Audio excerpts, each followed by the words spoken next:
ಇವತ್ತು ಸ್ವಲ್ಪ ಐಟಮ್ಸ್ ಖಾಲಿಯಾಗಿತ್ತು, ಅದನ್ನು ತಗೊಂಡು ಬರೋಕ್ಕೆ ಅಂತ ಔಟ್ಸೈಡ್ ಹೋಗಿದ್ವಿ. ನಮಸ್ಕಾರ ಎಲ್ರಿಗೂ. ಇವತ್ತು ಶನಿವಾರ, ಪ್ಯಾಕೇಜಿಂಗ್ ಐಟಮ್ಸ್ ಎಲ್ಲ ಖಾಲಿಯಾಗಿತ್ತು. ಮತ್ತು ಇವತ್ತು ಫುಡ್ ಪ್ರಿಪೇರ್ ಮಾಡೋಕ್ಕೆ ಸ್ವಲ್ಪ ಐಟಮ್ಸ್ ಕೂಡ ತಗೊಂಡು ಬರಬೇಕಿತ್ತು.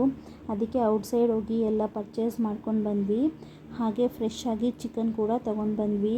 ಬಂದಿದ್ದ ತಕ್ಷಣ ನಾನು ಕೂಡ ಅಡುಗೆ ಸ್ಟಾರ್ಟ್ ಮಾಡಿಕೊಂಡೆ. ಇವತ್ತು ನಮ್ಮ ಮೆನುವಲ್ಲಿ ಚಿಕನ್ ಬಿರಿಯಾನಿ, ಚಿಕನ್ ಗ್ರೇವಿ ಮತ್ತು ವೆಜ್ ಐಟಮ್ಸ್ ಕೂಡ ಇತ್ತು. ಎಲ್ಲ ಪ್ರಿಪೇರ್ ಮಾಡ್ಕೊಳ್ತಾ ಇದ್ವಿ. ಹಾಗೆ ನಮ್ಮ ಅಡುಗೆಯಲ್ಲಿ ಯಾವುದೇ ರೀತಿಯ ಪ್ರಿಸರ್ವೇಟಿವ್ಸ್ ಆಗಲಿ ಅಥವಾ ಕಲರ್ಸ್ ಆಗಲಿ ಆ್ಯಡ್ ಮಾಡಲ್ಲ. ಸೇಮ್ ನಮ್ಮ ಮನೆಯಲ್ಲಿ ಹೇಗೆ ಫುಡ್ ಪ್ರಿಪೇರ್ ಮಾಡ್ಕೊಳ್ತೀವಿ ಅದೇ ರೀತಿ ಟೇಸ್ಟ್ ಇರುತ್ತೆ.